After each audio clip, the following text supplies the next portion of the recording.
Greetings, brothers and sisters. So I saw a number of headlines about this. I kind of want to wrap up this Bob Saget thing.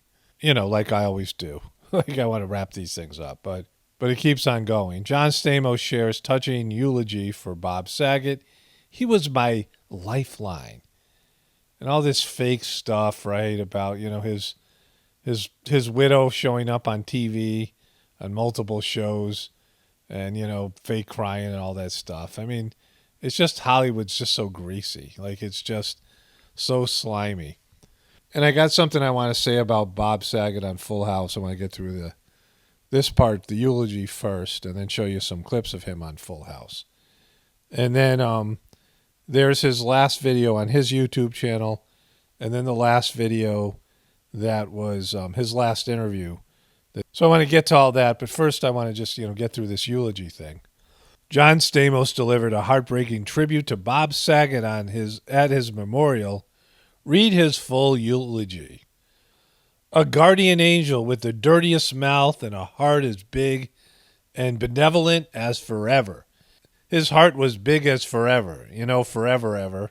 Feel like this forever, forever, forever, ever, forever, ever. My Bob. I'm not ready to accept that he's gone. Yeah, but he is gone. I mean, that's the official story. What difference does it make whether you accept it or not? I'm not going to say goodbye yet. He's keeping his body in his basement. Come on, Stamos, get it together. I imagine him out there, still on the road, doing what he loves with all of his heart and humor. He's standing on stage, killing.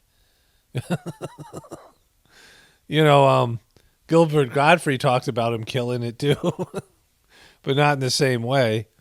Another 2-hour set in front of a couple hundred of the luckiest people on the planet. They're laughing so hard they weep. Come on, bro. Show me a Bob Saget a Bob Saget performance where people are laughing so hard they're weeping, right? Maybe because it's just so bad, or they're laughing at him. And just when they catch their breath, he grabs his guitar and slays with one of his musical closers. There's an encore and another and another. Everyone here wants an encore with Bob. That's a room full of people who aren't going to make the Darwinian cut, right? He calls his one true love Kelly Rizzo and tells her about his show. He says he feels 26 again. Alive. He was alive then. That was right when he was alive. Then asks her to fix up a picture he wants to post. And she says it doesn't need fixing and tells him how handsome he is. So it's filled with lies. He says he loves her in every bit of his heart. And when he gets to the hotel to put his head on the pillow, he misses his daughter, his family, and his friends, and his goats. He misses his goats as he's lying in bed. Thinking about his goats, all these goats that he's had, these goats that have come and gone in his life. God, he loves us all so much. Wow, this is really brutal. Bob goes to sleep dreaming of when we'll meet again, and he's smiling. I know in my heart he's smiling, still hearing the laughter from a few hours before. He knows it in his heart. John Stamos has got a massive heart that goes on forever as well. He's milking this for everything he's got here, right? This is so, full housey. He should still be out there challenging himself creatively and stripping down all the Hollywood bull dookie. I think he meant bull dookie here. He's got a line where dookie should be. There's dookie all over this. There's a lot of bull dookie all over this thing. So this is a huge line right here. He should still be out there. What, because God got it wrong? This was, a mistake that this guy should still be alive? Or was it the COVID or something else, right? Where's my rooster when I need him? And so, what is he talking about? He should still be out there. Like, his death was a mistake. There's no plan. God doesn't have a plan. What are you talking about? He took this angel away too soon. And this part, challenge himself creatively, right? Bob Saget was a bad comedian. Like, he wasn't funny. If he was funny, I would say he was funny. Even if he was, everything else, if he made me laugh, I would say he made me laugh. I would say, yeah, he was a good comedian at least. There's comedians who make me laugh who I don't like. I wouldn't say he's not funny just because he's Bob Saget and all the things he represents. If he was actually funny, I would say he's funny. I don't know. Does any of you guys actually think he's funny? I mean, don't tell me. I just, I don't want to. But I mean, just, internally, do you think Bob Saget's funny without verbalizing it in comment form? Just wait till you see how I get down and get funky with my bad self. Hoo-yah! Do you think he was funny? Because I don't know anybody who does. And then this is the part that's important to this video. Stripping down all the Hollywood bulldookie.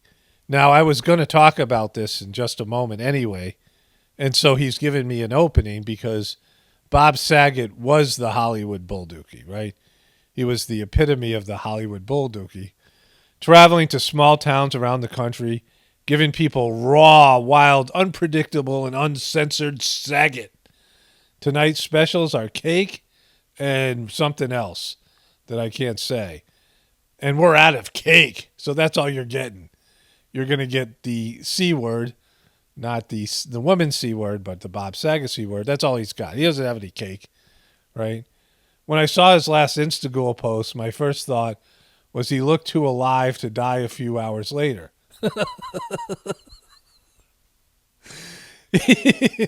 He looked too alive to die a few hours later. I don't know. Well, how is he dead when he looked so alive and a few hours later he was dead? Let's go check his Instagram post. Here he is. He just looks too alive. Look at he's got his guitar. He just got over COVID. He just had something else before that might have affected his health. And now he looks so alive. Like, how can this guy be dead in a couple hours? He's just so alive.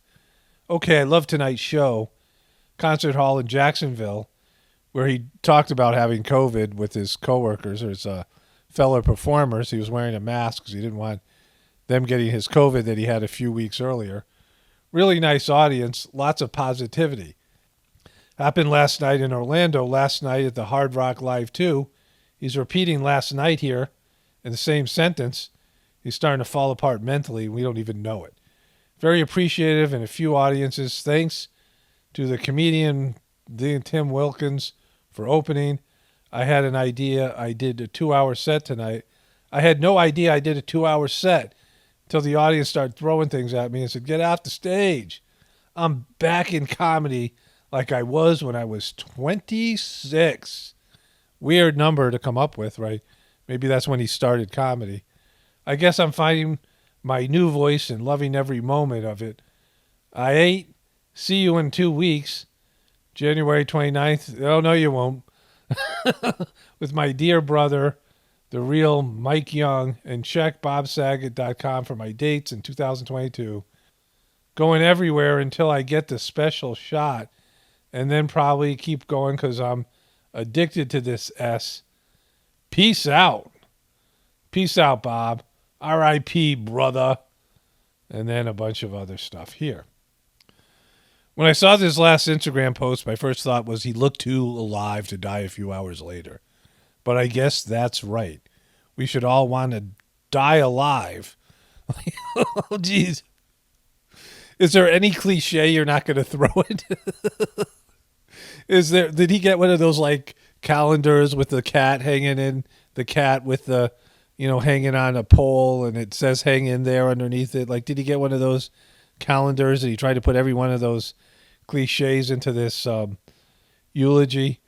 We don't want to be filled with regret and remorse, forgotten and discarded. We want to be overwhelmed with the privilege and bounty of doing what we do best. Bob felt young, energized, grateful, and appreciated.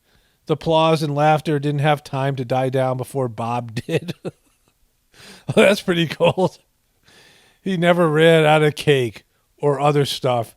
He died bright and fierce. Personally, I hope to die with a beautiful night of lovemaking with my wife, but I thought Bob was your guardian angel and your best friend. But I'm glad Bob didn't go that way. As I said, I'd rather he dies after doing what he did best. Sorry, Kelly.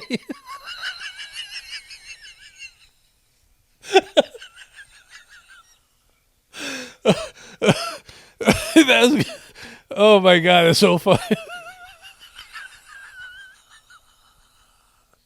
That is so funny. Personally, I hope to die after a beautiful night of lovemaking with my wife, but I'm glad Bob didn't go that way. As I said, I'd rather he dies after doing what he did best. Sorry, Kelly, it ain't doing you.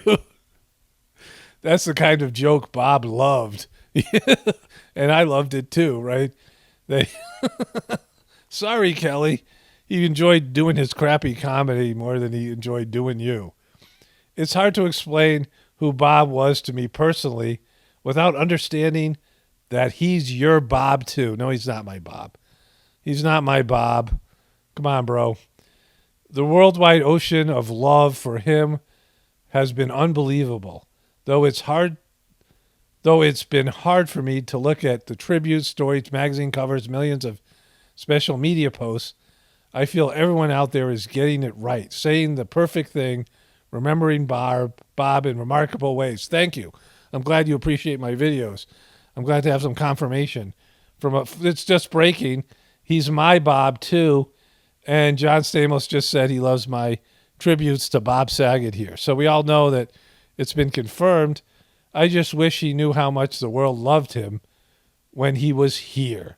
I spent many a night trying to convince him of how loved he really was, or maybe it was the other way around, him trying to convince me how loved he was, but that was just Bob Bluster. I thought his name was Bob Saget.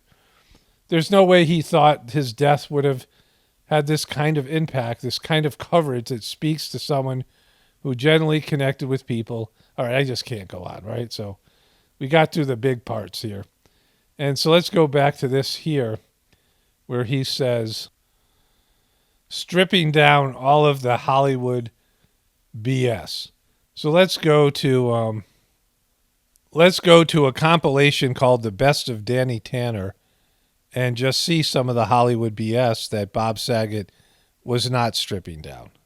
Okay, look, I'm going to tell you something, but you got to keep it a secret, all right? I told Tommy what a big fan Stephanie is, and he agreed to stop by her party after school today.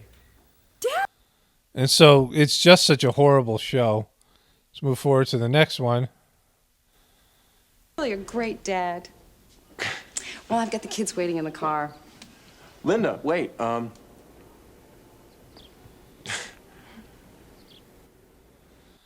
This is a horrible show, right? On every level, it's horrible, but it's so fake. He's inhuman, and we know what's inside of him. Filth, right? The worst, unfunny, vile humor. You know, I don't mind humor with swears and vulgarity. Like, I'll laugh at it if it's funny. His isn't, right? It's twisted and weird, and that's what's inside of this guy. We all know that's what's inside of him, and he knows this sucks. He knows this show's a joke, right? Like, he made jokes about it.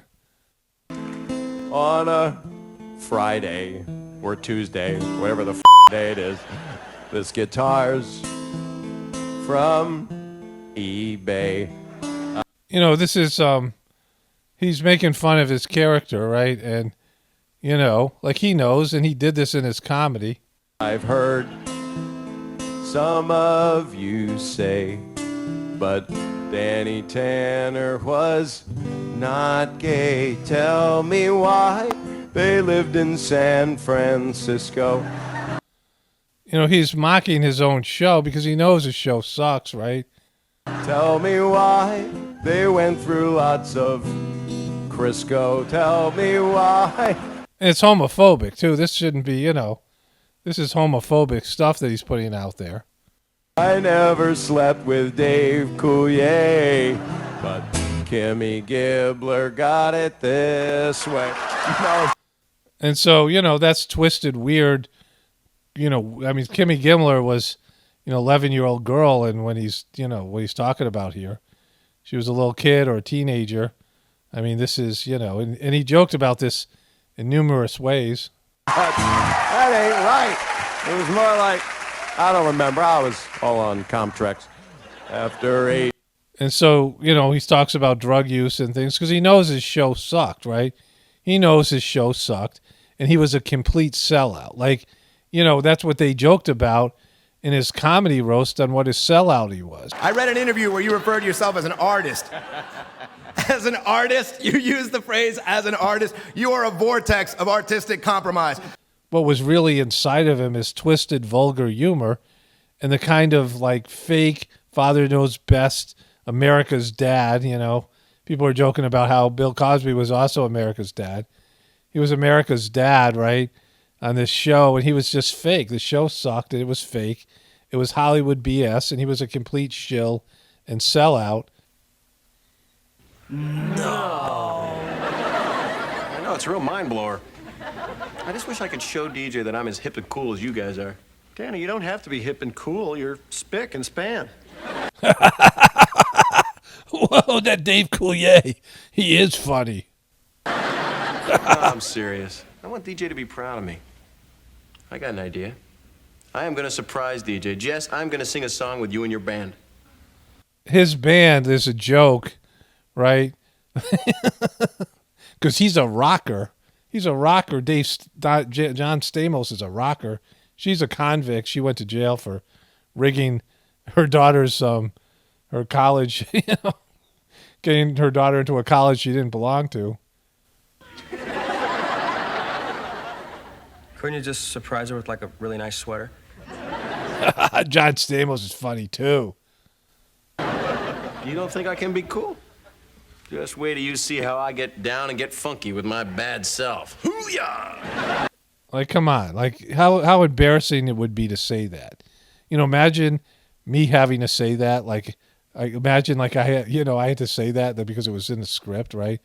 Like how bad I would feel, how much self-loathing there'd be for having to deliver such a pathetic line as that, right? And to sell yourself out and to pretend to be something that you're, completely not. But do you animals care if the forest isn't vacuumed? I saw what you did on the trail back there, Norman. For you guys, nature is just one big restroom, isn't it? He's supposed to be a professional comedian.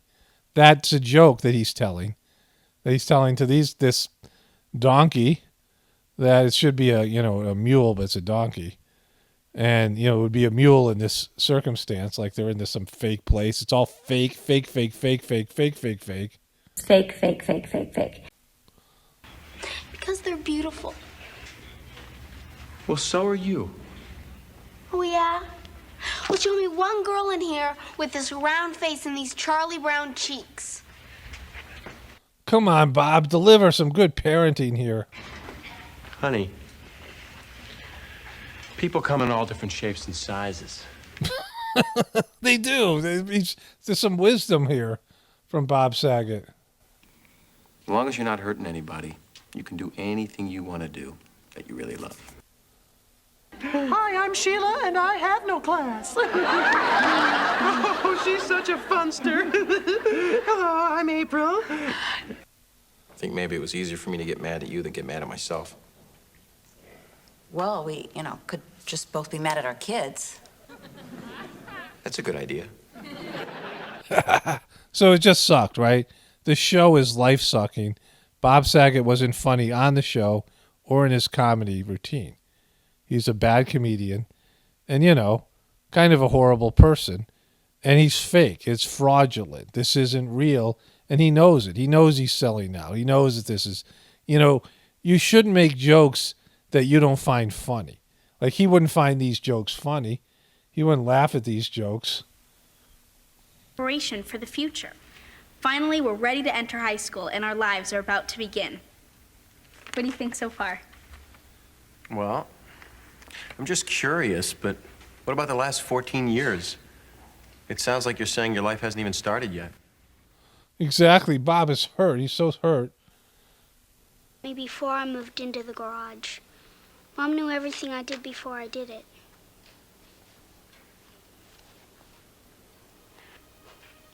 What is it, honey? He just delivered. He's such a great actor, right? It's not him. It's a fraudulent thing you're doing. You're pretending, it's just, you're doing this for money, right? You're selling yourself out for money. And so don't, when John Stamos says he's cut through all the Hollywood BS, he was a complete fraud. And that's, his biggest crime, whatever else he did on the set, whatever weird perversions he may or may not have had. It's selling out and making a show this bad, and him knowing it's bad, and him knowing that he's, acting out in perverted ways on the set where the moms are yelling at him because he's influencing their kids negatively because he's a twisted, sick individual, and he's faking this weird Danny Tanner character, and it's just a mess, right? He's a complete fraud. This is not, who he is. And to sell himself out and pretend, and knowing this, he knows this show sucks. All of them do. Everybody making the show, the writers know it sucks. Everyone knows it sucks, right? Everyone knows it's for like really stupid people. Like it's, this isn't how real human beings behave. And Hollywood doesn't even know anything about how good families operate, right? 3 guys raising 3 girls, no mother. Hollywood just doesn't even have a sense of it. Hollywood always has to have a dead parent. Either, an orphan. Look at how many stories are about orphans. I've talked about this before. It's a very twisted aspect of the Hollywood narratives. Harry Potter, all 3 of the Star Wars heroes were all orphans, right? Like it goes through so many of these various storylines, especially for kids. These animals, Finding Nemo loses his mom, right? You have all these animals either with 1 dead parent or 2 dead parents, right? And in this case, the mom is gone, and it's 3 weird guys raising these girls who all in real life suffer trauma and have to go to rehab because they have some sort of psychological disorders from being a part of the Hollywood beast. This is some clips from Bob Saget's last interview, and then I'm going to go to his YouTube channel and see his last podcast that they published after he died. Like the podcast was pre-recorded, and it came out 6 days ago, and that's about a week after he died. I thought it was funny when people were laughing at me. I was like 4 years old. So I'm going to skip the last podcast. It's just Bill Burr introduces it. They put it up after he died. It's with Margaret Cho, and it's not really going to add anything to this video. But I found this interesting, right? So this is Bob Saget's sister, Gay Saget, and it looks a little bit like Bob, like his twin or something, right? And so that's unfortunate, but she died young, and this is what he said about it. I had a sister who passed away from scleroderma. It was a 3 to 4 years. He's not in good shape mentally. His eyes, these beady eyes. I mean, he's not in good spiritual condition. He's just a, kind of a gross person. She went to regular medical doctors that said that it could be lupus, it could be mental illness, it could be Epstein-Barr. So it was sort of the litany. They named everything Right. except what it was. So the medical community failed your sister, right? So you might be suspicious about the medical community because they didn't get it right with her, right? They didn't come through and they didn't save her and they didn't get it right. You might have been, in your life suspicious because of that, hey, maybe the medical community kind of sucks a little bit and they fail a lot. Maybe just, I'm just throwing it out there, Bob. Bob, are you listening to me, Bob? Bob, come on, big giant cursor, come on. Bob, wake up, Bob. It's probably... My sister should not be dead. And that's one of the things that's kept me doing this, will keep me doing this until I'm gone. I'll do it when I'm gone. So he said his sister should not be dead, right? His sister was too young to die. It was unnecessary that she should die. He's raised $26 million with his comedy buddies for this disease. Think about the contrast between what he's saying about his sister and what all these celebrities and his wife and, John Stamos said, I'm not ready for him to be dead. He shouldn't be dead, right? He was a 65-year-old man who was supposedly in good health, had a lot of money, and had access to the best health care. And there's no effort on anybody's part, and these people's part, to figure out what went wrong. He checked into his hotel after doing a comedy routine. He went to sleep and never woke up, right? They still don't know what caused his death. I mean, the coroner is investigating it, supposedly. And these people who loved him so much aren't asking for answers. This is what his wife had to say about it. Let's play that clip again. And shock and utter disbelief upon getting the news of her otherwise healthy husband's death. He seemed to be a very healthy dude. He was a very healthy dude, right? So they're saying he had no pre-existing conditions and no thought about him dying. Again, he was 65. He had the best health care available because he was a multimillionaire, from his selling out days and his shilling days. And so there was no reason for him to die, and they still don't know why he died. Was there any health concern that you know of? All I'll point to is once again that last post of his where he just said he felt like he was 26 again. But feeling good, he had talked on stage, I believe, about having COVID December, January. I was not anything serious. He was great. So not a very convincing expression. Now, he said that he was not good. He said the COVID was not good, but he was better, and he got over it, and he was traveling, and he was able to do these shows. He got, and before he got the COVID, he got the... And so, other than that, there was no indication of anything going wrong with him, right? He didn't have any health issues that they were talking about. She said he has none. And all these people who know that he died weirdly, that's a weird way to die. Do some stand-up comedy, right? He has some goals. He's out working again, if you want to call it work, right? He's an artiste. It's crappy comedy, but he's up on stage. He's loved by all these people, all these celebrities, his wife. Don't you think they would want to know? And if they did know, they'd be mad about it. If they found out what killed him, and it was something controversial. It wasn't like he was overexerting himself and had a heart attack or something like this, right? So was it the COVID? Was it something else? Was it, or is it something they don't want to talk about? And the family isn't looking for answers, all these people who supposedly love him. But if he died of something, look at what he did for his sister. His sister died of some bizarre disease, and he spent time, $27 million worth of time.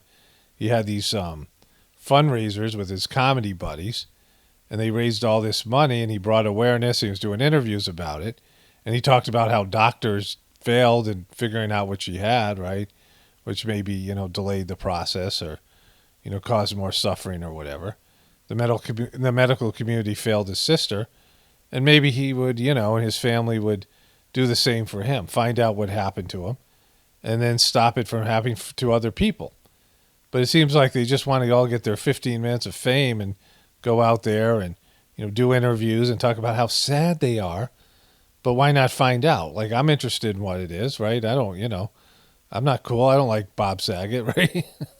We're not friends or anything like this. I don't think he was a great person. But I want to know why he died, and, I think most people would, right? And so inquiring minds want to know, Bob. Come on, Bob. Come on, John. Let's get to the bottom of this.